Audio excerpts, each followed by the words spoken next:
Hello, ladies and gentlemen, and welcome back to Trash Told You, live on a Monday, March 16th. That's good. Why is it good? I don't know. Good that I'm live, though. It's been a little bit since I've been live, right? That's good. That might be the case for... That might be it for the next little bit. Because this week and the next... So the kids are on spring break right now. Like, get that going up there. The rock music down a little bit. I hope everyone is doing well, but yeah, that might be the case for next little bit because the kids have started spring break now. Luckily today they're playing outside because we got, I don't know what it's like. I know people have been memeing about in March, Canada, you get every single season, but it is very much like that. We had the most snow here where I live ever, as far as since like winter, everything. We got a little bit, I think November, like one day, melted all. And then one more in January, same thing, then melted. Then today, last night, big dump. And of course, you wouldn't fucking believe it. We started filming. I can show you, I can't show you a photo. If you want, I'm going to post a photo on behind the scenes of our filming that we did for patrons. Patrons, you guys get the film update, so I don't want to even show anything.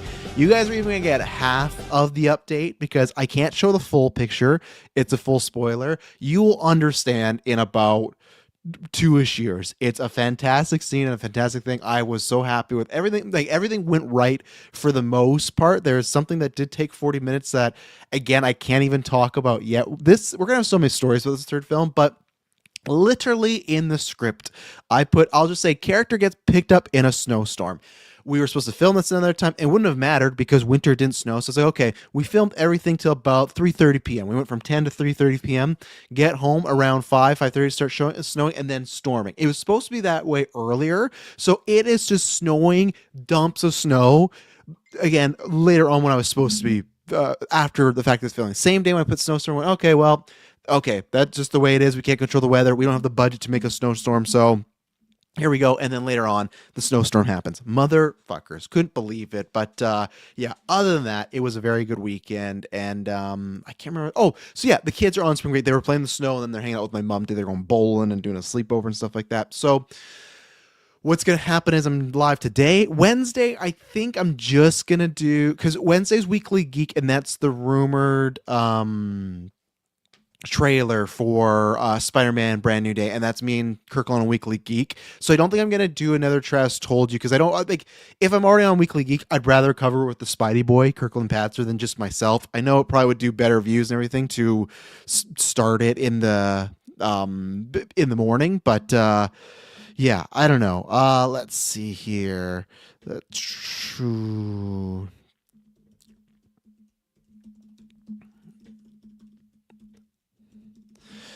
Sorry, I had to answer something because someone needed something for my day job thing, and it could have been an issue, but it was not. But we are good now. So let's see here. Fuck, where was I? I'm so sorry. What is this? Okay, jeez. And then Taylor always message me during Trash Story with questions. Anyways, right, live. I'd rather cover it with. It'd probably do better if I cover it right in the morning, right after, because I could do it first thing, and I could do a trailer reaction. But like, I don't know, I don't love, like, I do them every once in a while. It's not my thing. But so I think that the Trash Told You on Wednesday is probably just going to be the best actor, like, winners, and then the next bracket for the finals. And then next week I will release the best actor final winner, maybe an evergreen topic, maybe not, we'll see. But then there's gonna be no Trash Told You that week. We're gonna take off because that's the week that I'm off with the kids. We'll be doing a bunch of stuff where we got scheduled. So Trash Told You next week, not gonna be happening. I think I'm on side quests and I'm on the Daredevil thing, so I got those two casts. But so Trash Told You, other than that one episode, the evergreen episode that I'll pre-record on the weekend, it's gonna be done there. So yeah, today we're going over Oscars. We're going over the brackets for the round 3 of the Best Actor March Madness tournament, and then the round 4 brackets, and then some box office breakdown. We always do the Monday or Tuesday, right? So we'll take a look at that. But yes, good thing I checked at my emails here and stuff, because I almost forgot to. Maddie, I see you. See your Patreon question. Let's see here. I gotta tell everybody we're live. But yeah, it's been good to be live. And then I'm hopefully gonna go back to being live in the days. I don't know. It's tougher. We'll see. when I get back, because it has been nice to pre-record some stuff not live, just because it gives me some versatility. It all depends on my day job, and like I said, right now with the year end, a lot of stuff happening. But just to give you a quick little roundout of what the week is, because I like giving you the preview of what's going on. So this week, obviously tonight, you're gonna have side quests with Kirkland and Dylan, because me and Taylor are going to see Project Hail Mary.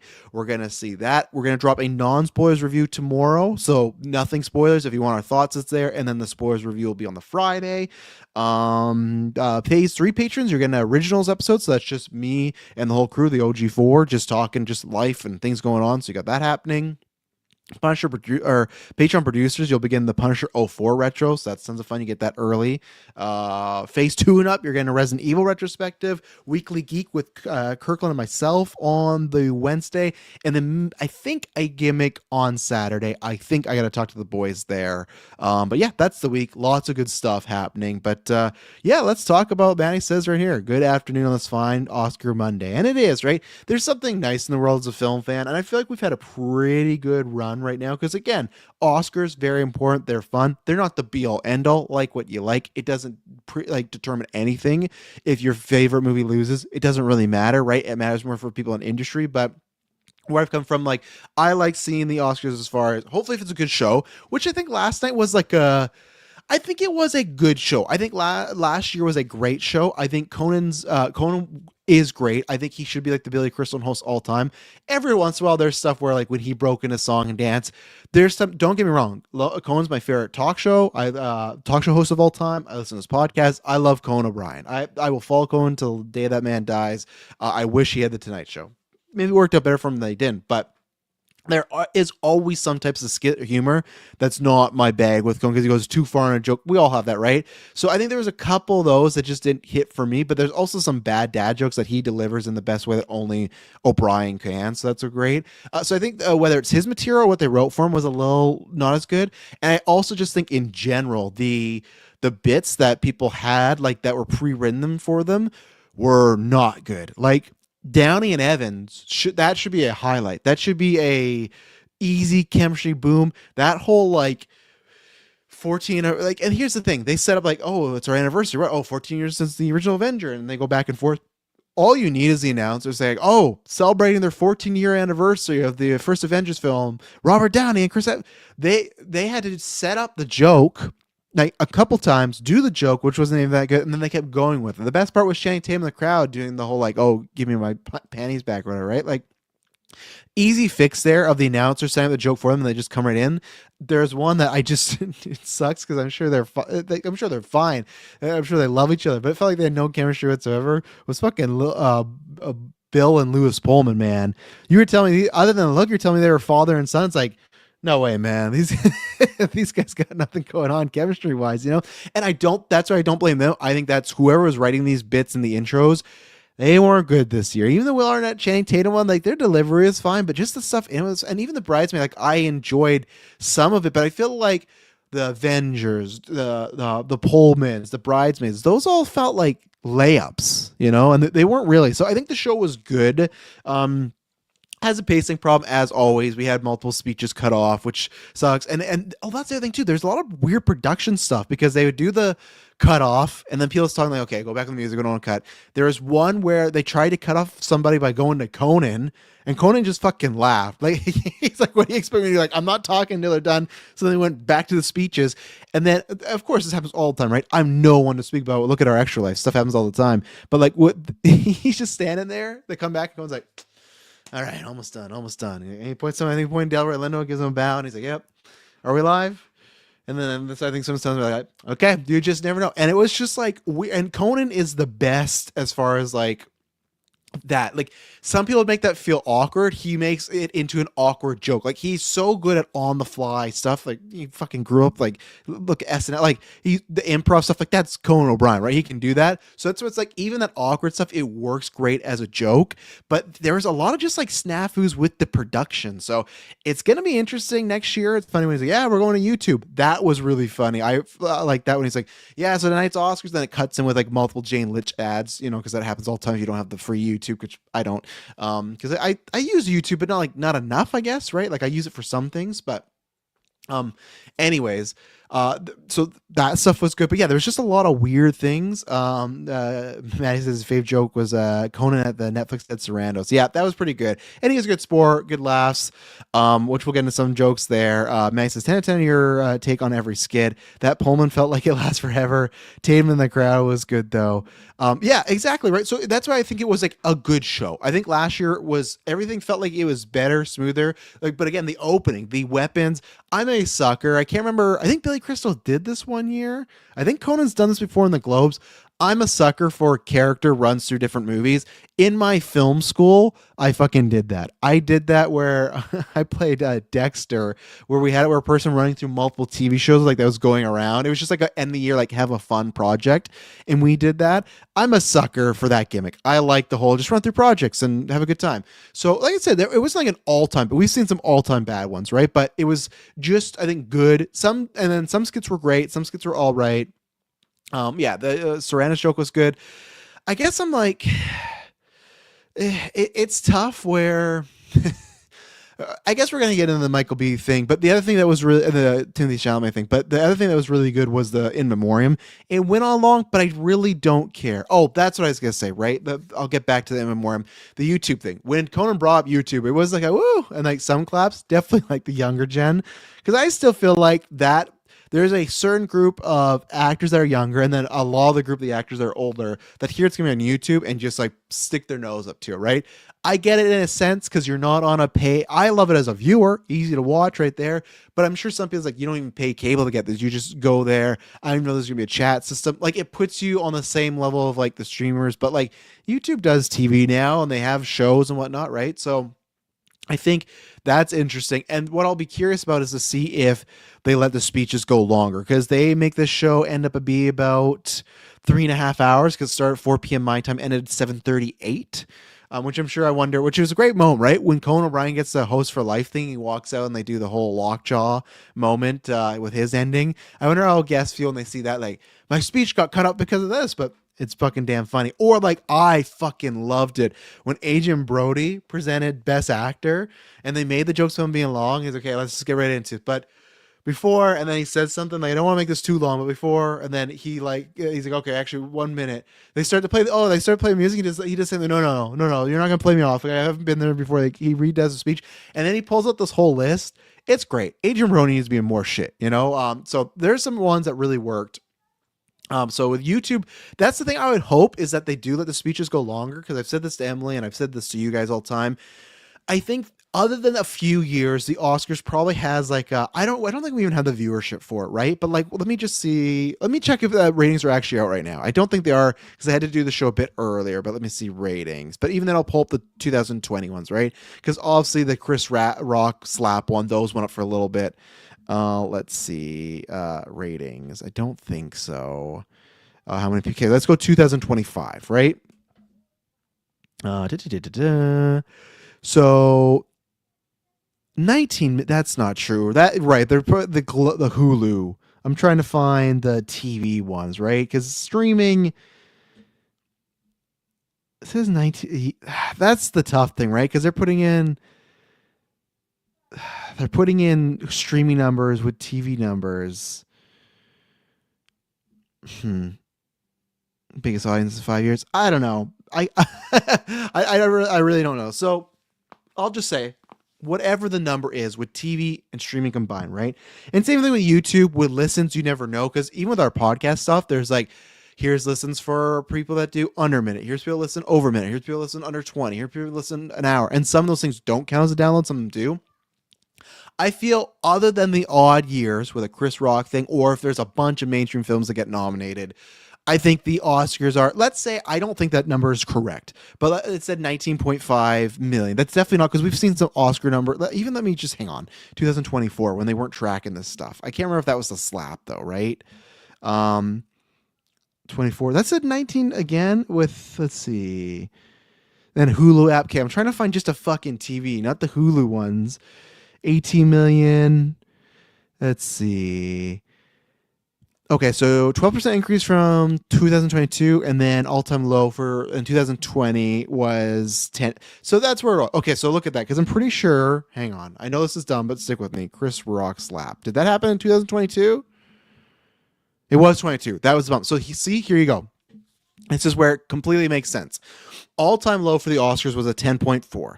The year after, that's in 2021. In 2022, it's 16 million. I'm trying to get to a point, right? It's 16 million. That's literally because the Chris Rock slap. They showed the charts back in the day. You can see the spike when people tuned in, right? And then they're trying to tell me from 2024 and on, it was 18 million and up. No fucking way. But that's when Hulu, ABC had it, and then the Hulu streaming numbers came in, right?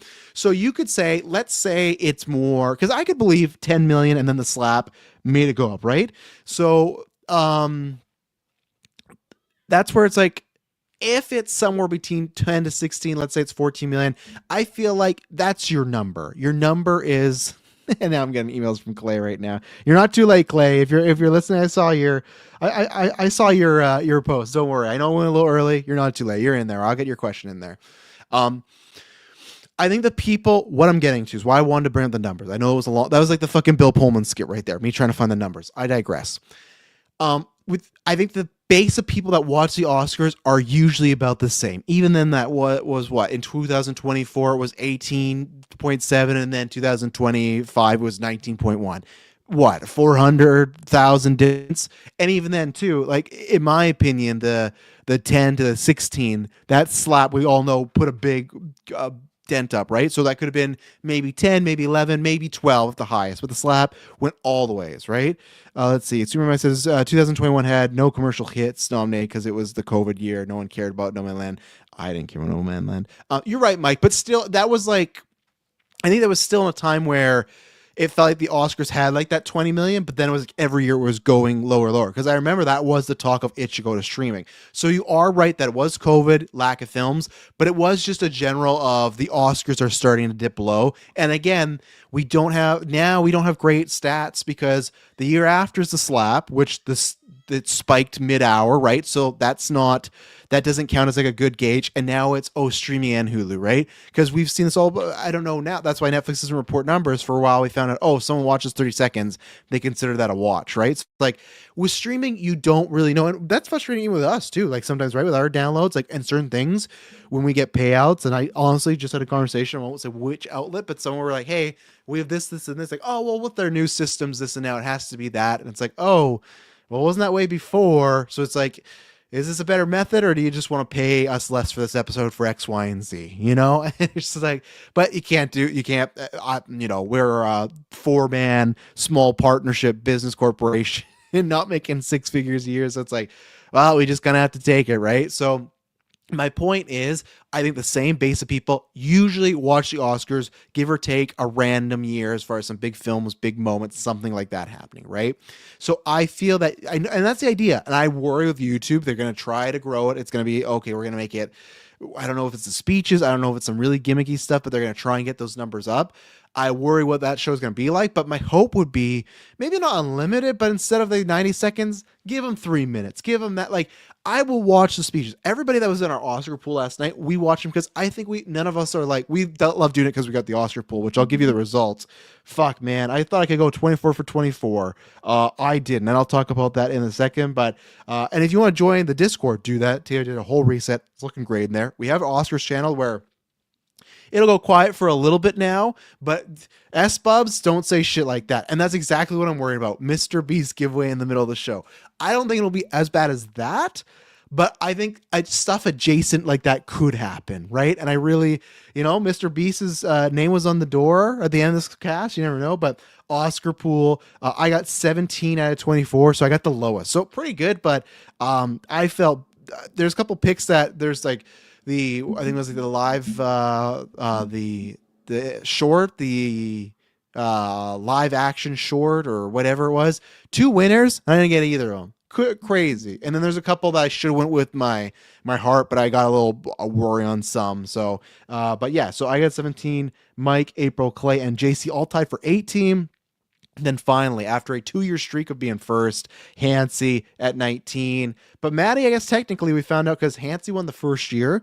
And yeah, join Discord, join Patreon, all good stuff. But Hansi won the first year. And then Maddie, Hansi, and April all tied for the last year. And then Maddie won straight up this year. So Maddie, technically you're on a 2-year run. So congratulations. But yeah, I shit the bed. 17. Couldn't believe it. But they're mostly ones that I'm happy I was wrong on. But my point is, we were watching there because we do the pool, and obviously it's lots of fun. I don't think any of us for the Oscar the be all end all. It's a great thing to watch. I think we all watch because we like to see, like the person. I can't remember her name. I'm gonna look it up after, but the person who won cinematography for Sinners, that was a great speech, right? That's why I feel like just skip over speeches, stuff like I don't like.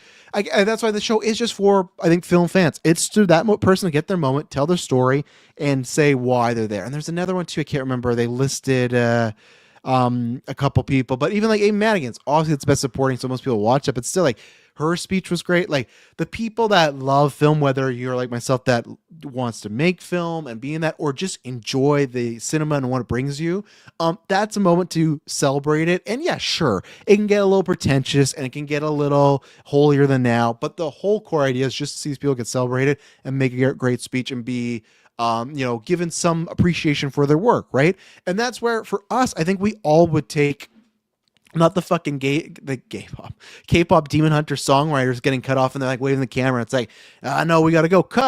And this is where the ratings come in, and I get why, but director, actor, actress, best picture, they get a limited time. They ain't getting cut off. Adrian Brody did obviously last year, but even then he talked through it, right? They rarely get cut off. And I get it, you're running long, but that's where it's like, I do want to see these speeches for these people because, and Maddie has a question on this, sometimes, like Brody said, you may never get back there, right? This could be the moment. So I get you still win. It's still, you get to say some thank yous, but it's like, give the people their moment. So I hope if YouTube can do that, that could be improvement. Again, the worry is that, Mr. Beast giveaway, as Espub says, but let's hope not, right? Let's hope it doesn't get there. And to that point, because of how long it took, I was, again, do it again. Hopefully not as long because there's a lot of people that passed away. But the In Memoriam was fantastic. To start off with Rob Reiner and to have Billy Crystal come out, one of his best friends, and give that eulogy. And then all the people, not all, but many people from his cast coming out there, especially when they had the Stand By Me people. I guess it's one of those things that they didn't have everybody there, but still seeing some of the people grow up, it's crazy. So you get that, you get In Memoriam, and then you got Rachel McAdams, who lots of great outfits last night. Mikey Madsen, my God, that dress was fucking incredible. She looked stunning. Rachel McAdams looking cool as shit with that whole like golden like whatever shoulder cape she had going on. Fuck, like some great dresses and whatnot. But she gives a great speech because she had worked with her in what was it? God, it's a movie I don't even love. A Family Stone. It's one of Emily's favorite Christmas movies. Not for me. Not a Travis one. I tried it again a couple years. Not my bag. But Rachel McAdams, great speech, and it was good for about how much she impacted the young actors and how they inspired her. And then more and more, and then you get Barbara Streisand talking about Robert Redford. Yes, remember Mike says my mom's highlight night was Barbara Streisand, and that was well long and like it wasn't smooth like McAdams or Crystal's. But to me, I don't really care in memoriam. Like, I don't care if people are stumbling or it's not smooth because, like, this is their friend and someone that's important in their career, and that's what it's about, right? And of course, it is selective of they all get their moment. Again, I kind of forgot it was last year. Fucking Val Kilmer, he popped up, just choked me up big time. I was not like prepared for that. We lost a lot of great talent, and it is tough. Who do you select? But obviously, with Diane Keane and Rob Redford, they are a different tier, right? And Reiner to that extent, but also Reiner with the way he passed as well. He was taken from us. It wasn't a natural passing, right? So it's very tragic. So it's one of these things that I love that. And I guess you could say copy it every year. Maybe that sounds lazy, but they could. I think that was great to hear more about them because it is like you got to celebrate the people that brought you to the dance, that made the Oscars, especially some of those people, and made some of like look at Rob Reiner. They're going down his films. I've talked about this when he passed. In Hollywood, you are lucky to make one iconic moment or movie. That guy has at least 4 to 5 of them. So he is a fucking megastar when it comes to that, right? And these people should be celebrated. I'd be fine if it was even longer, or if they even did S Bubs will know this, and other people they watch wrestling a little bit, but they do the Hall of Fame. Obviously, it's not awards in wrestling, but before WrestleMania, they do the Hall of Fame where they put in like their lifetime achievements. I would love if they did like a whole in memoriam type of night. That might be depressing, but like you can make it not fucking depressing. You can make it about the celebration and the creativity of certain artists. I don't know how you do it. Maybe just like an hour show, but like just highlighting more clips or stuff. And again, maybe it wouldn't be viewed upon, but like that's again my point of the Oscars is the film community and the fans, for the most part, other than some GA people, there's who watch it. So make it more for that show and don't lose that base, right? Because I feel like there was a time where people were like, even myself, I was getting very disenfranchised with the Oscars, being like, this show ain't good. I think it was that year when they did the whole Best Actor going last because they thought Chadwick was going to win, right? And then he didn't, and Anthony Hopkins wasn't there. It was a super souring experience. That whole thing, right? So yeah, we'll see what happens, but. Superman Mike says, cutting off the people who wrote most popular song in over a decade. And that's the thing where movie song over a decade. Yeah, I agree with that. And that's the other weird thing too, right? Is okay, my kids weren't watching it this time, right? But with the Globes, they were around there watching K-pop. They love that, so I was cheering for that. If you're trying to get more young people and you're trying to get more eyes on that, when K-pop, the winner of best song, which I don't think should have won, I would have gone with the Sinner song, but I get why it wins, right? When it is appealing to a certain demographic, maybe you should like if I'm thinking purely on a business side of things, and that's why they do these cutoffs is the timing and to get the speeches flowing and the pacing. You probably let this one run a little more because there's younger people watching this. So now they just saw the song they won for best song, something they cheer for. Maybe they tune in this and then they saw it get cut off. It's like, well, fuck that. You know, do I know how many people actually tune in for the whole broadcast? I don't know because the second the winners and the speeches happen, they're on Twitter. They're on discussing film. Like literally, the whole speech will be within 5 minutes. They'll cut it and put it there. You can watch the entire Oscars now, like not the show, but you watch all the speeches, everything big through that. So that's where I don't know how many viewers it actually brings in. So we'll see. Let me go to the actual list here. Oscar winners. So yeah, as you can see, finished, not great. You might see that list pick 17 out of 24, not bad. You know, sure, but I want to win. I've never won the Oscar pool. You know, that's the way it is. I guess we're starting from the beginning. One battle after another. There's a couple things that I went back on that I changed my mind. I was like, I don't know. Sean Penn being one of them, which I'm mad I did. But I guess I just still would have tied. Right? I wouldn't have won because what screwed me up was Best Actor and the I think it was documentary one, some of those shorts, which always do, right? Those could go either type of way. I just do my best to do some homework and find it. But one battle after another. You can listen to me when I talked about it on Trash Told You. I never really thought that was gonna lose. I thought, obviously, it's the Oscars. There's always a chance something could happen, right? But I just said the second that film happened and the way it played, it was two reasons. One, and it's not an undeserving one. I know some people are like, oh, he didn't win for Boogie Nights or Magnolia, so this is that type of thing. I guess I'm the wrong person to ask because I know tons of people say that about. One second. Massive scratch on my back and I saw a back itcher. Hell yeah. People say that about Marty all the time. I'm not saying he should not have won for Raging Bull or Taxi Driver or other stuff, but I don't think Departed for me is like Scent of a Woman is this is a thank you Oscar. I don't think Departed is that. I think that is the best film of that year and I think he fucking deserved it. Is there some people that vote as a thank you? Sure. But I don't think it's that. Same thing as PTA. Is there some people probably as a thank you career Oscar? Sure. I don't think it's that. I think, and again, that's not my will. I liked Frankenstein more. I like Sinners as the one being, like who I would pick would probably be Sinners because I think I have Sinners over. I don't know if I had Sinners in my ranking. Did I do my year ranking? I did, right? Yeah, I did. There was a cast that did that. Did I have Frankenstein over Sinners? Did I had Sinners? I had Sinners, yeah. I would have had Sinners, right? But it's the same time where one battle is a deserving win as well. Same thing as when we get to Best Actor, we'll talk about that. But like I don't think I said this on my Oscars predictions. I apologize because we always do a will to win and a want to win. And for a lot of the wants, I didn't have them because sure, if Timmy wins, sure, that's great. If Michael B. Jordan wins, sure, that's great. I love them both. Michael B., I was pounding the drum harder than anybody when Michael B. didn't get fucking... when he didn't get nominated for Killmonger, that's a fucking travesty. Even with Black Panther getting Best Picture on all this stuff, he deserved that. I don't know if he could have got the win because Marshall Lee's very great in Green Book, but I've been banging that drum for a long time, you know? watching him Parenthood, The Wire, so it's great.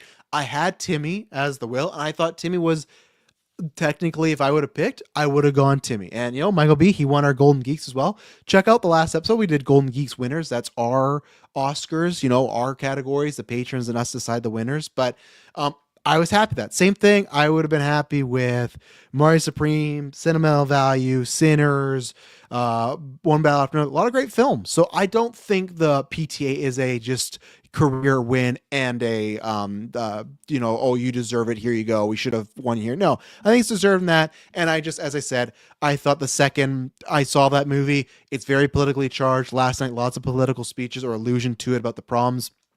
PTA definitely, like me and Emily said that when he won the screenplay, which is so funny because you have PTA who's like, he's never won, he finally wins it, and Coogler, who still like far into his career, but like not as like this is one of his first times being nominated as like just a writer. I think it is his first time being nominated as a writer and just fucking wins it, right? So it's funny, that dichotomy of PTA and Coogler. And again, I bought Coogler stocks when they were fucking low. Love Fruitvale Station. He made me like Creed and Rocky. I don't give a shit about Rocky. I still say Black Panther is still the best MCU movie. I was fucking, you can go back on the lead up to Black Panther. I was talking about how good this movie's gonna be is because of Ryan Coogler. Ryan Coogler is a fucking guy. He's gonna win. It's crazy they already won an Oscar. He's gonna win Best Director one year, Best Picture. He is someone that I said he is the new Nolan. Technically, I guess it'd be better because Nolan took a while to get that Oscar. Coogler already got it, but Coogler is the fucking guy. He will win it one day, I guarantee you. And if not, it doesn't matter. He's an Oscar winner, right? So I wasn't surprised. Like, again, I wasn't surprised by that. And what I was saying is PTA's first speech for screenwriting.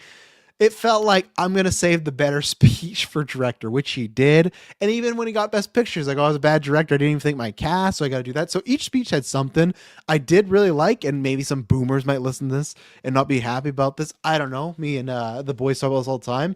Not everybody, but definitely some things of this generation are going bad because of the previous generation. And I love they said that in the speech that he said one of the themes of this movie is us, his generation, apologizing to what we're handing my daughter's generation, right?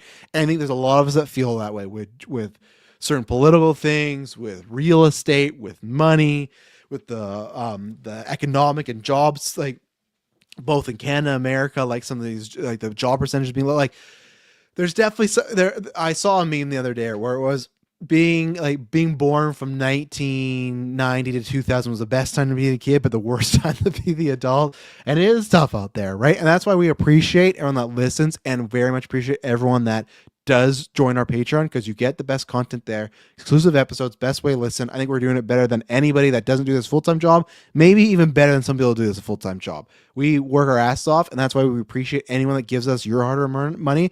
I get that because it's tough out there, right? So I always appreciate that, because any patrons I go to, same thing. It's like, it's your hard-earned money going towards someone to support them. I appreciate and thank you all, right?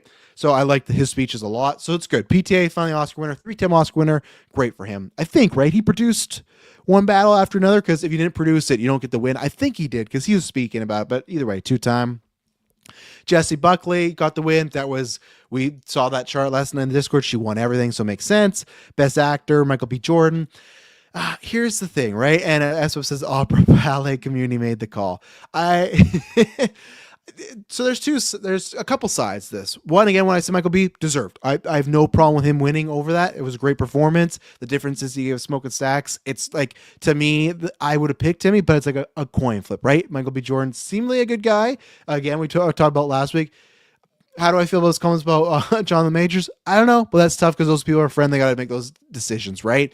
I just thought that it's all about timing, right? Because people talked about Timmy's ballet comments. Like, man, the comments he made last February about like, oh, John the Majors is my guy, I'll stand by him no matter what. It's like, I don't know, man, this guy just got convicted for hitting a woman, But it's like, it's timing, right? If that came out during the Oscar road, maybe it's a different story, right? And that's the thing where I don't think those comments were what did it. I think to me, you could say it's two things, but really, again, it's like the deserve thing. Is there some people that voted for Timothée Chalamet because they don't like his personality and think he's cocky? Yes. We've talked about this in Discord multiple times. I talked about this, so I'll make it short, not to be a broken record, but he's been arrogant and cocky a few times, or just confident, you could say, and sure of himself, in my opinion. I think there's sometimes where he words it comes off that way, and there's times where he words it comes off as a negative way, right? But I think where it really started was, again, broken record, you've heard me say this before, but last year when he won the SAG, when he gave that sports speech about like, I want to be one of the greatest all time, this is a craft, and working harder, harder, harder. No one has no fucking issue if Michael B. Jordan does that. Nobody has no issue if some UFC fighter does that, whatever. And they are in an industry where they are given awards. They can, and like Conan was making the jokes, like, oh, they're all humble. That's true, but there's definitely a bunch of people that want to fucking win that award, and that's why they campaign. You know who you can make that case for or against? Sean Penn. Zero campaigning, still fucking wins. He deserved it. I didn't pick him. We'll get there. Fucking one of the GOATs. One of my favorites all time. That's a guy that you can go, that guy, he don't give a shit. He's there for the art, doing it. Once you are campaigning, right? And even Ben Affleck talked about the art campaign, never doing this type again for a bunch of stuff, right? There is a level of sports too for the craft, the learning, and the campaigning. So when anybody got mad about that, I just feel like that's I get if people think he could be arrogant or cocky, that's fine. But if they got mad about taking the sports element, to me, I think a certain way about you, and I'm not going to get there because I might offend some people. I just think that shows a level, maybe I'll say it here, there's a level of laziness in your life, in my opinion, and that's where I think some of the Chalamet stuff does stem from. Some people are just jealous that he's a young guy that's this confident, that he's got a fucking billionaire model girlfriend and he's getting acting nominations and no one's doing interviews with him. Like, I think there's some of that, right? It's the same thing with Stuckman doing his movie last year. We talked about that with some YouTubers just like going after him in a certain way. It's like some of this is true, but some of this is definitely you guys are fucking mad that A24 picked up or Neon picked up a Chris Stuckman movie and they didn't pick up yours, right? You sometimes just got to deal with that. So I get that, and there's some of that, but for me, I'm not going to buy in that narrative. Michael B. Jordan is a fucking amazing actor, and he won it. Maybe there's a bunch of people that did go, yeah, he plays 2 fucking roles, sometimes really 3, because he's playing like a vampire at one point that changes that character too, right? Like that's where I'm going to go. We're sure the comments have something to do with it, but that's where it's so tough for me to get into that because it's like Sean Penn's right there. Sean Penn has multiple times talk about like his disdain for maybe disdain is a poor word. I think he might have disdain. His dislike of the Oscars. He didn't even show up to the Oscars. He gave one of his Oscars away. So Sean Penn, who I think should have won. I did not pick him because I said Benicio being in there hurt him. The character being very right-wing code might hurt him. Stellan being a thank you in there could help. And Sean Penn's like political, like just the way he is as a person, very abrasive. I thought this might be the time because even in 08, you can go to a speech for 09, when he won for Milk, or maybe it's 10, he even says like, I know I make it really hard for you all to like me in this room. You know, he knows people don't like him in that room. Actors, voting bodies, doesn't matter. So I thought no matter, like, this is an even better time for, you know what? Fuck Sean Penn and his antic. Like, we're not going to give it to him. He still won it. So for people to tell me that that's the main reason, no, I don't. I think, could that be a reason? Sure.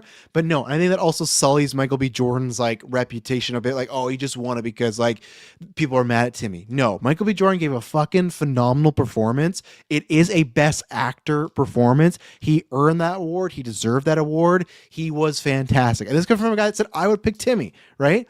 I think Michael B. Jordan has been like, I still think there's certain times he's been, I can't even say better, actually, adjacent. So no, I can't even do that, right? That's how good he was in Sinners, right? And that's why for me, it was a coin flip, completely fine. Michael B. Jordan won that fucking award and he deserved it. The Timothée Chalamet thing, he's going to win it. I said before, he's like Leo. He is going to be like Leo, where they're going to make him wait and watch. He's going to become like, and that's the thing. What do people want? Do they want to become like humble and not say that shit? And then you're getting like a fake version of him, right? That's the thing. Whatever you think about Timothée Chalamet, he's a real dude. He's saying what's on his mind. You need to deal the consequences of being real, right? Like what I said, that whole thing about me saying some people might be lazy if they feel that way. I guarantee there's someone that's listening to this right now that doesn't like that and maybe unsubscribe. Or in our surveys, right? Someone said something about me saying stuff that's too political, right? But in the town hall, I addressed it and I said, like, I'm going to say this thing because how I feel. And if you don't like it, you just can't listen to it, right? And that's the way it is. We try to be as real as possible here. And with Timmy, he's doing that. There's a lot of fake people in all industries. And at Hollywood, it works a lot. I don't know why I'm still holding the back scratcher. It's like a fucking, like I'm directing an orchestra right now, but we're rocking it. That he's going to say that he has to deal with the consequences, right? And he's in an industry where sometimes when you say stuff that's real, people are, I don't know about that. But then you have Sean Penn, who won the fucking war. And it's not like Sean Penn won, and it's like, because we've all been there, right? Where someone wins, like, you know what? Weak year for this category. I watched Cinema Value. Stellan Skarsgård's fucking great. I loved that movie. Almost a perfect score for me. I need a little more in storylines. I said I would watch it. Loved that movie. Loved everyone in it, right? He could have won that.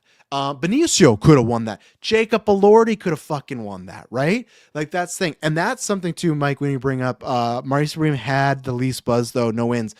One thing I will say also probably hurt it in that community for the early on was not even the fucking Chalamet stuff. If people don't remember, I'm not getting into it, go look into why the Safdie stopped working together in that article that came out about Josh Safdie and the whole like underage seeing a nude guy. I guarantee you that killed some of the buzz too in that community of like, I don't know how I feel about this situation right now. So, yeah, I don't know what happened to. It definitely had the least buzz. It definitely had the least pop in the room. But that's where I'll say, and I'm not trying to defend Timothée Chalamet. Maybe I'll meet him one day and he's a fucking prick. I don't know. But I thought it was crazy the amount of jokes at his expense for, like I said, you and Michael B. Jordan, they would never say this at the Oscar, right? But you got a guy, 13 months ago talking about defending his friend for beating a woman. Whatever, feel the way you want to. Timothée Chalamet, all he said is, I don't want, and he said it in a condescending way, sure, but he said he doesn't want theater to become like ballet and opera. Sure, he can offend those communities, but that's such like a first world fucking issue. He didn't even, I don't understand, it was something about like the Palestine stuff, the Russia stuff, Trump stuff. It was something super political. He talked about that he does not want movie theaters to lose relevancy, and it's like, that was, yesterday, was his like humiliation ritual. And I feel like, I get if you don't like Chalamet, I don't think he's like a piece of shit guy where it's like, let's bring him out there and make all the fucking jokes, right? He felt like he was on trial last night and they're taking the strap to him. Like he got his 10 lashings. I was like, what is this, right? Like, and I don't know if it is the Kardashian stuff too, because I don't fuck with any things they do. I think there's a lot of things they do that are super shady and super shitty. I don't know if it's that. It did just feel like, let's take him out. And I don't know, maybe he's a Nepo baby. I don't know. It just felt like there was an effort of multiple jokes made at his expense to be like, we're going to show him like Leo with his day in life. But that's fine because like Leo's dating young women. And when he's look at the camera and go, well, I'm fucking young models. Wink, wink. Like, like it's not the same, right? Like, like I get what you mean, Mike, 100%. But it's just like, that is the go-to joke. But with Timothée Chalamet, I feel like this was more of a like, you know what? Fuck you. We're going to take you down a couple pegs. We're not doing box office. We're going too long. So we're going to do, there wasn't nothing too big in the box office anyways, but I just saw the time, like we're going too long on this Oscar stuff. But I think everyone be in the chat. It's great. That's why I do love doing it live because I like having you guys here. It's just always time to tough. Matt goes back. Can we get a lockjaw? In honor of Sean Penn? I feel like I haven't worked on the lockjaw, like, because I know it's like a Vince McMahon thing. Like, yeah. I don't like him. I love him. I'm just doing Vince though. That's what I'm doing, man. I'm just doing Vince McMahon. Manny says his speech was totally fine. He didn't disrespect anyone. Rather opposite, showing respect to the legends he was chasing. Yeah, he even said, I think he said Leo, Viola Davis, like Michael Jordan. Like it's. I get other stuff, right? Like even the top level shit. Like I think it's a weird thing to say. Like this is top level shit. I wouldn't say like that because it might come out pompous, but like I don't think there's anything wrong of him saying, I want to be one of the greatest. I'm not right now, but this works towards that. Again, and Maddie, that might just be because like you and I watch certain sports, but even the same way, like I don't want, like, it's not a sport, but professional wrestling is that all the time.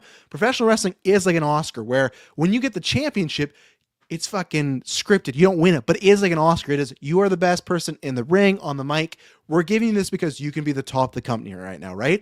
That is, so that's why I hate when people are like, oh, what does that mean? You're winning a fake belt. No, that's this person's fucking hard work and dedication leading to that moment. So same thing when they like, I want to be the next Rock, Stone Cold, X, Y, and Z. In wrestling, it's completely accepted. That's like, oh, he's spin fire, good promo. But in actors, where it's all about the season winning and who's the best, like, hey, hey, says he wants to be the best. I don't know. We should talk about that. It's like, no, like he's saying what a bunch of you are actually thinking, right? There's tons of people like Ethan Hawke when he's up there and he lost. Looks like he's going to lose and just happy. He even said in the trailer, like, I'm just happy to be nominated. It's a great time, right? There are some people in the room that are like that, right? But there are multiple in the room like, I need to fucking win this, whether it's for my career, my hard work. I really want this X, Y, and Z, and they're bummed about it. And they can be, right? Don't be bummed. You're nominated for Oscar hard work, but they can be bummed, right? That's the thing where it's just like there's tons of people. It is very competition. And I said, once you're campaigning, it's a fucking competition. It is a competition. If it was just we do the Oscar noms and they made a rule where no one can do interviews, they go fucking silent till the Oscars and on red carpet or they can do interviews once votes are cast. Then maybe I could say, oh, Chalamet, I get what people might push back. He's maybe being a little edgy with this speech here. But no, they put in so much money into these campaigns, right? Maddie says he knows what to do, dedicate to his craft, he's willing to do that. I love that. I do too, right? Like he's in an age where a lot of people have said the Oscar is, I don't know, I might agree with it to some point, right? The Oscar is the least valuable it's ever been. The reason I could agree with that, because we were talking about best actor winners, like look at Rami Malek. He's a best actor winner. That didn't like blow up his career or anything, like where it used to, right? It used to put you on the map. So other than maybe when it started, I could agree with that, right? Mike says, again, it's just a vibe saying a lot of people don't like him who have never seen his speeches. And that I agree with, right? For me, Mike, I'm just talking about the people that don't like the sports element to Timmy taking the whole like, like, oh, I want to be the best. And we're like, because people don't really, it's like, oh, I couldn't get here without other people. Like, of course there should be some humbleness to his speech, I think, but only if you genuinely feel that, I guess. Right. But I get that, right? There's all actors, there's people, or even in life, you just don't jive with, right? So Mike, I don't have a problem of it's the vibe thing. I do have a problem though, if people are voting of like, I just don't like his vibe, not voting for him. No, you vote for who gave you the best performance. So anybody that did vote that way, the only thing I would go against is, let's say someone nominated, and if it's, again, I'd be completely fine with if I guess it was tough, right? He still won it. When Casey Affleck won that Best Actor award and all that stuff came out about him about the sexual misconduct, that's tougher for me. When it's like, if someone would say, I'm not going to vote for X, Y, and Z because of they assault somebody physically, sexually, mentally, like that, that's where it's like, do you want to award that person? I get that. If it's like he's kind of a douche, I don't know. That's not a good enough reason for me. It should come down to the acting with Timmy. But I get that, Mike. It's just when it's Mike and Matt going back and forth, I go back like it messes me up. But I was just going after those people who had a real problem. Like he shouldn't speak like this. And even the ballet stuff. Like I don't know. I think people again just wanted clicks for the week. They took them down. They feel good. And I've seen because my algorithm's Oscar coded. I've seen like multiple fan edits of like him losing. It's like, all right, like while you're making this fan edit, what's this fucking guy doing? He's working on Dune 3. He's doing this. Like, put down the fan edit, go do something else productive, in my opinion, right? S Buzz, making movies, having a great time. Crew's coming for the Oscar next year, though. That's what's so funny. I will drop it because we don't drop it enough nowadays. I don't know why. Probably because it's longer, but just having fun, man. Making movies, big adventure, having a great time. So for Oscar predictions for next year, SBUBs, I was with you until this year. You know why? Because they showed on the show, they gave him one of those fucking honorary Oscars. I feel like the honorary Oscar, it sounds shitty, but what happened with Angela Bassett? A lot of people thought she was going to win. Jamie Lee won. You can argue whether that's right or wrong, but she won. Bassett's really upset. Lots of people thought that Bassett should have won. What do they do a couple years later? Give the honorary Oscar. Angela Bassett, you're an Oscar winner. To me, the honorary Oscar for Cruise was if he loses for Digger. I do think, SBubs, there's a good chance he could get that because obviously Inarritu got Leo as Oscar, and I don't fucking care. We all know it. Maybe some people disagree, but Michael Keaton for Inarritu, I think it is, for Birdman should have fucking won for that as well. Not a Redmayne, he should have won. He is a lead actress pusher in Inarritu, right? Inarritu, fuck. I think Cruise still does have a good shot, but I actually thought if he didn't get the honorary Oscar, because some people do vote for the deserved career Oscars, I thought it was a lock. Now I don't know, because We gave him an Oscar last year, right? He's an Oscar winner. He's honorary. That's good enough. Yeah, we'll have to see. Obviously, see what happens with Digger. But no, I think there was a good shot. But that's why I thought they'd give it to him after. It's like he's doing this movie with a guy who wins Oscars all the time. Like, let's just wait. But I digress. So that's the whole debate on TV. And Michael, for me, I'm gonna hope and tell myself the fact that Sean Penn won. It doesn't come down to the comments. It comes down to those that voting body, just like in Golden Geeks, thought Michael B. Jordan was the best actor for this year, and he deserves a fucking award. Congrats to Michael B. Let's see here. I'm gonna go through these quick, I'm running out of time here. Gonna go through these quick now, and then brackets and then questions. And Sean Penn. I didn't pick him for those reasons. I thought they weren't going to go with him. To me, that was the best performance of the year, period. Any gender, sexual orientation category, I thought Lockjaw was incredible. It sucks that he wasn't there. I get why he wasn't there because I think he is just kind of over the Oscars now. He's talked about multiple times. I wish he was there because it is a historic moment. He ties Warren Braden, Meryl Streep, Jack Nicholson, and Daniel Day for 3 Oscars. Is anyone going to break that? I think Stone's got the best chance to. I think she could, but I think he is.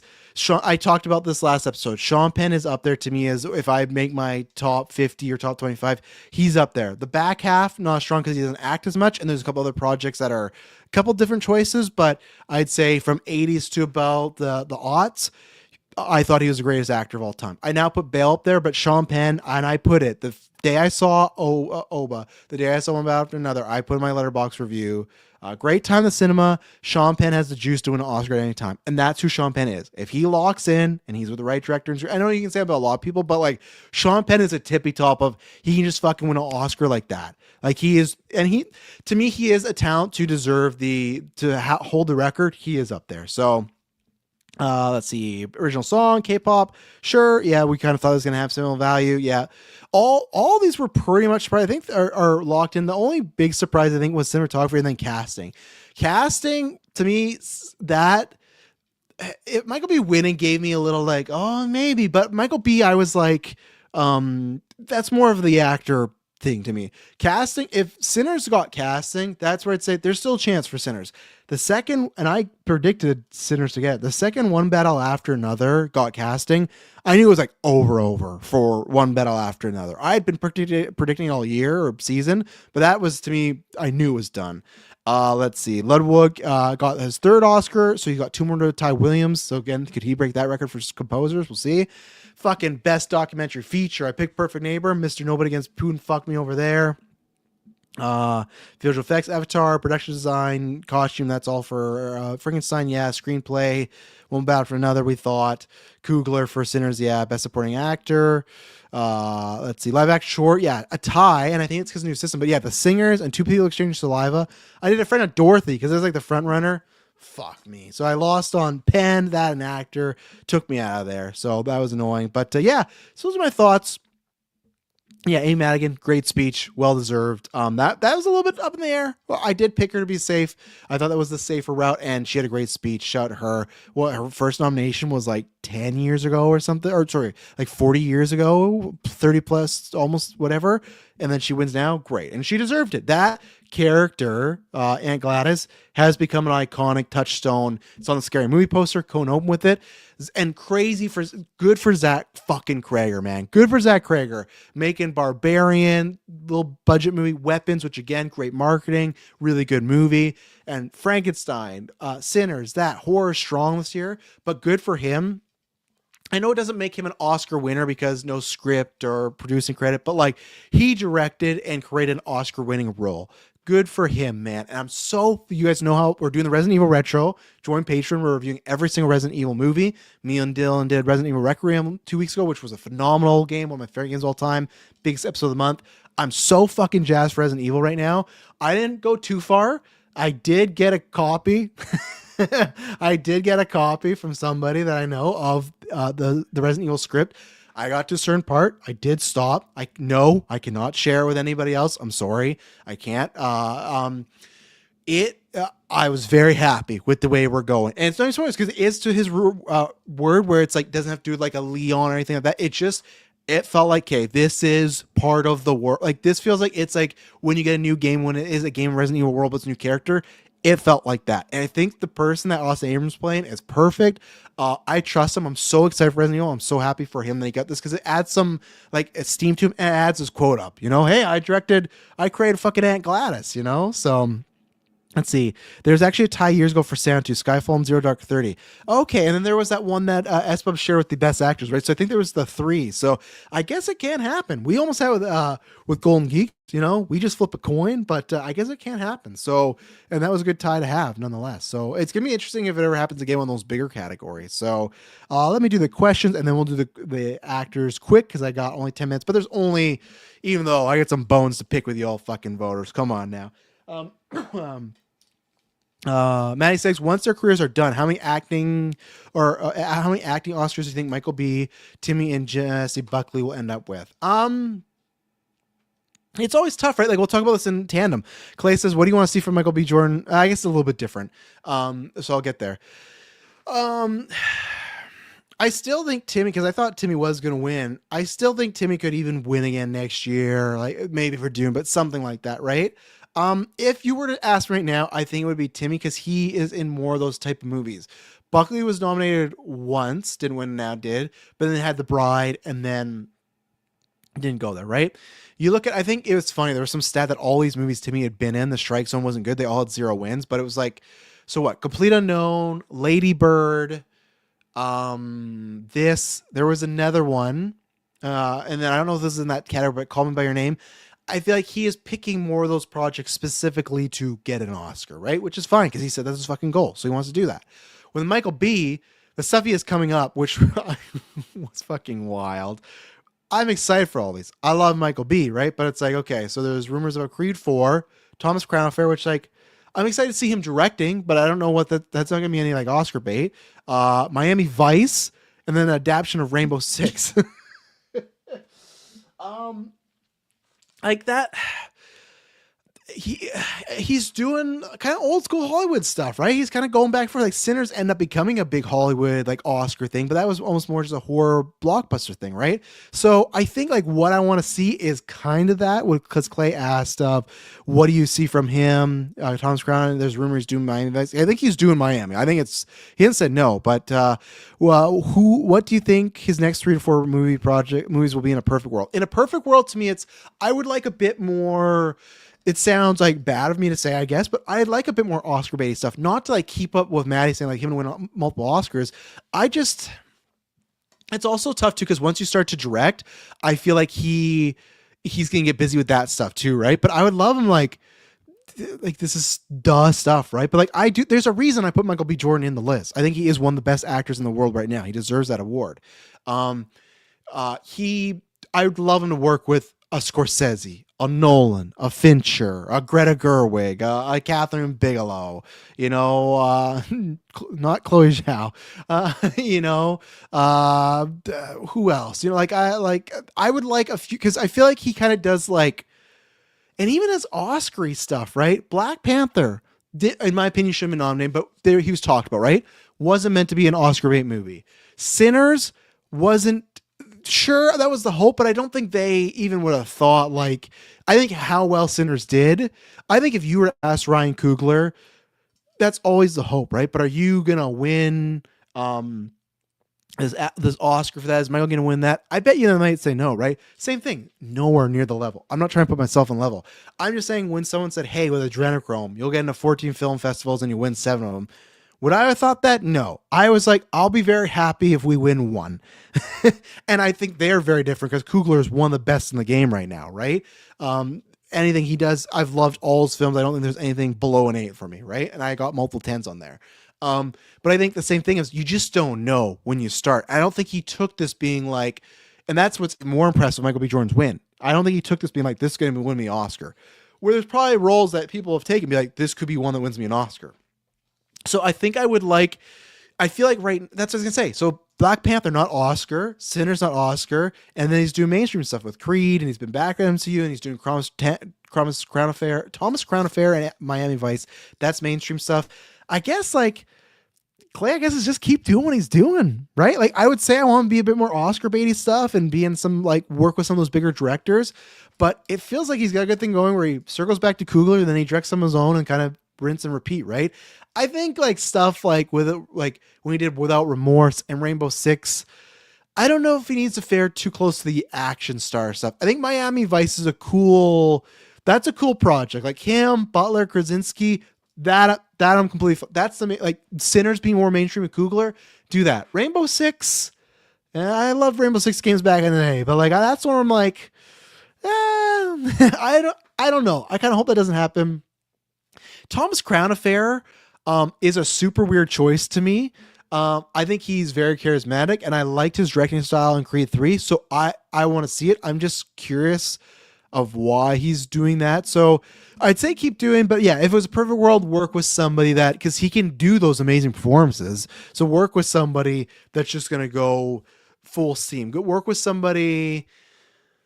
Oh, I'm trying to think of like somebody who gives like a great work with Inarritu, you know, and he doesn't even need the Oscar, but like work with someone like that who's like just these male, like I guess more male, but very character driven performance, right? Sinners was that too, but I'm just saying like that's what I want. But really, just keep doing your thing. Work with Coogler, direct your stuff.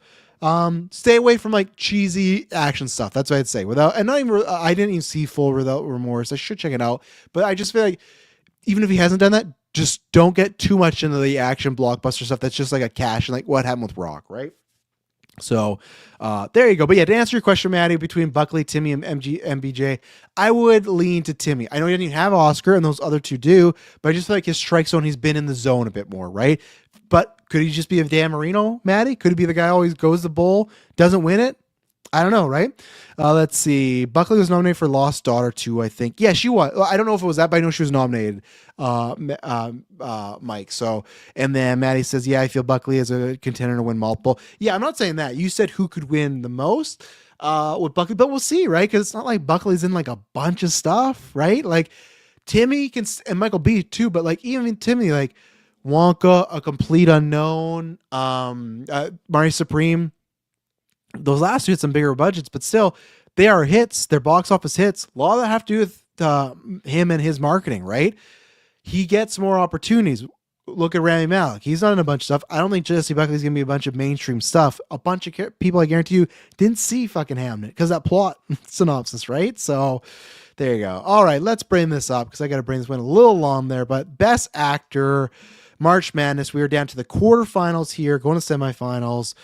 Timothée Chalamet versus Emma Stone. You know, he didn't win an Oscar, but he wins the Best Actor round one here. He beats Emma Stone. Couldn't believe that he won, and he beats her by 77%. I didn't agree with Michael B. Hugh Jackman, but I was fine with that one. Michael B. Joaquin, I didn't like. There's a couple of ones, but that was one I didn't like. This now, and you guys know this, I'm biased. I said Emma Stone. I think she's the best actress in the world. I was fine with Emma Stone losing to a few different people. Come on, voters. Emma Stone losing to Timothée Chalamet. I love Timothée Chalamet. I just said he should have won the Oscar last night. I picked him over Michael B. Fine, Michael B. But I was on support there, right? To look at the roles, the differences. Let's look. There's the past 10 years. The variety that Emma Stone has given us, Timmy has as well too. But I just couldn't believe it. It's tough because Timmy is actually pretty great. Like when I'm looking at his IMDb. But like, let's see. Okay. Let's go for it, right? The big ones. Call Me By Your Name, Lady Bird, Hostiles, The King, Little Women, Dune Part 1, Don't Look Up, Bones and All, very underrated. Wonka, Dune Part 2, Complete Unknown, Mari Supreme. That is an amazing track record. That is an amazing resume. I get why he got here. But to beat Stone, let's just take a look at Stone right here. Let's pull it up here. And again, it's not that she lost, it's to that amount. Okay, to start us off here, 2000, she was in the interview, huh? 2000, oh, La La Land, fucking La La Land, come on. The Favorite, Maniac, Zombieland Double Tap, Cruella, Zombieland's right, Poor Things, The Curse, Kinds of Kindness, Begonia. I don't know. Yeah, I was remember like, what insane Cruella. I guess for me, So I actually say this. They're projects for when I say consider the wins, which are like the big ones, right? The big, like, that was incredible. Like, either it would be a Golden Geeks or like a Best Actor, stuff like that. Something that's very impressive. I think it's very it's pretty tied. It's pretty equal. But for me, it's the variety of La La Land, Cruella. There you go. I wouldn't put Cruella that high, Mike, but Cruella, Begonia, and then specifically to me, Poor Things. Poor Things is one of those incredible. That's Poor Things was what I said about Lockjaw. That year, no one was better than Stone, and you could tell because all the actors were like, Emma Stone, this fucking movie, man. Like when they did all actors and actors, everyone's talking about Emma Stone. Same way as Phoenix with Joker. To me, Poor Things alone is better than anything. Poor Things alone should just begin there. And I don't do it alone. I do a body work, but that like should be the tipping point every time. So the fact that it wasn't, shame on you. Shame on all you that vote for Timmy. I love Timmy, but I don't think he should have won here. And I don't think he should have won by that amount for 71%. As I've said, I'll say it. We're doing this poll for fun. Who are dictating it. I did this poll because for a while I did not have a best actor. Now I do say Stone is the best. So I was going to do this to decide this and help me out. So I'm going to go against the people. I'm saying Emma Stone's going through it. No, I'm joking. But I will declare Emma Stone, you are my best actress in the world currently. 2025, 6. You're the current GOAT. Congratulations. But you didn't win the Geekverse one. Round 2, we have Michael B. Jordan versus Cillian Murphy. We got the opposite effect because Michael B., you win that Oscar. You don't win against Mr. Oppenheimer. You lose 66% to Cillian Murphy, 33% to Michael B. Jordan. I know Michael B. Jordan. That's tough. He won the Oscar and he texts me. He's like, hey, can I know the results early? I said, yeah, man, I'm sorry. You didn't get it. But hopefully that Oscar's good consolation. Nah, he's doing just fine. He's going in and out. He's got the Oscar. I'm sure people, gorgeous men and women, just throwing themselves at this fucking good-looking guy who's going to Oscar. But yeah, Cillian Murphy. So now, round in the semifinals, it's going to be Cillian Murphy versus Timothée Chalamet. So there you go. And then decide the second one. I think we've gotten this before, and it's by the same person, which is crazy, which I think might be an indication where this is going, which I'm not completely mad about. She's somebody I'd have up there, but Zendaya versus Florence Pugh. The winner, again, with 100% of the vote, Florence Pugh. Last round, she did this to Mikey Madison. I understood that. Newer. I made a good case for Mikey, but I still go Pugh. I'd still go Pugh here, but still, Zendaya, I thought, way more resume, way more stuff. Zendaya's going to get a few votes. Nuh-uh. Florence Pugh, 100%. I don't like to spoil these votes. I think I know which way they're going.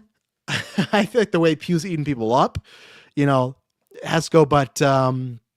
So far, I would have, let's see here. For the votes, I would have went Emma Stone, and I would have went Cillian as well over Michael B. So I'm 50-50, I went with Florence, and then the Titans, two of the GOATs, two of the greatest of all time, the best to ever lace up their acting boots. Leonardo DiCaprio versus Christian Bale, the winner. 77% Leonardo DiCaprio, Christian Bale 22%. So here's the thing. If I were to do overall, I think Bale is the GOAT. But we said current day. I think when you go Uno match to match, what I said, and I think some people might agree with this, what I said when we were talking about Leo, I think Leo's best work is from now to on. And I guess I should have, I take it back because Django was 2014. I said Django kind of unlocked something in DiCaprio. That's not count. And those two don't count, but Wolf of Wall Street's also where he pivoted a lot, right? But I feel like Once Upon a Time Hollywood, Don't Look Up, whichever you don't feel about that movie, different performance. So Don't Look Up, Once Upon a Time in Hollywood, fucking One Battle After Another, Killers of the Flower Moon. He's been putting out some of his most versatile work, and he's been working more than Bale, right? Where Bale, let's just check one more time. Because again, to me, like the same thing with Poor Things, American Psycho gives the edge over a lot of fucking people. American Psycho is a tour de force where people can't fucking touch that role, which is funny because they talk about Leo with that. But yeah, so Bale's just not working as much, right? Like Knight of Cups and Big Short. Big Short's great. People aren't going to vote for Knight of Cups. I love Hostile, so I would take that. Vice, Ford vs. Ferrari. I think he's good in, but not amazing. And then like Amsterdam, Pale Blue, and The Bride. He's not done much, right? So I think it is a lot to go to Bale to show that he got this far just based on those performances. I think Leo does have a better, stronger 2015 to now. But Bale, to me, same way I said Emma Stone's my best, best actress right now. Bale, you're still the fucking GOAT, man. You're still the best of all time.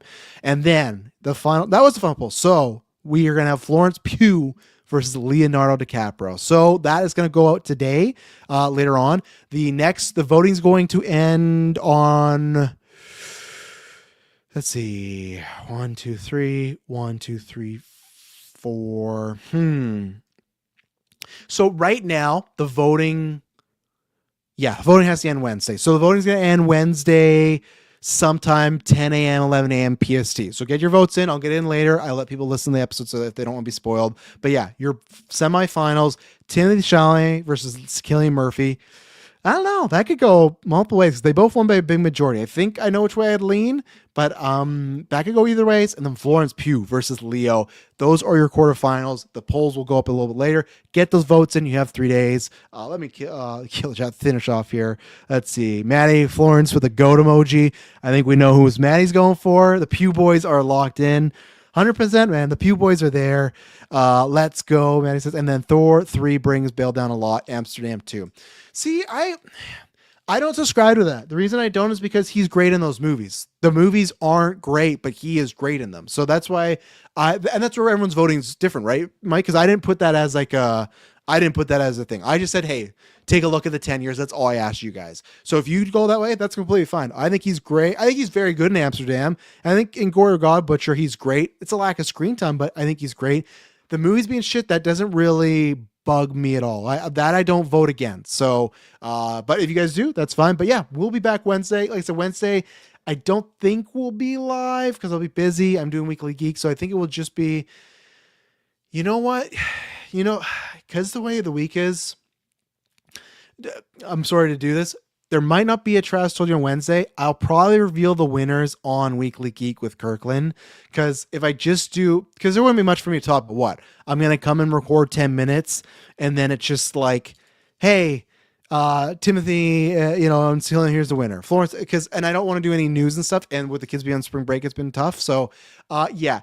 As of right now, I don't think there's going to be a Trash Told You on the Wednesday. We also have lots of stuff, right? We got 2 reviews coming out, side quests, a Weekly Geek, 3 Patreon episodes. So I don't also like to cram the feed. So I think this is going to only be Trash Told You till about 2 weeks from now. We'll see if some big stuff breaks. Maybe kids are going to other grandparents. I don't know. We'll see. Look out for the schedule. But thank you, everybody. This was tons of fun being live. Thank you in the chat. It was a good time. I hope everyone has the rest of their week or good rest of their week. And I promise when you hear from me next, it'll not be boring.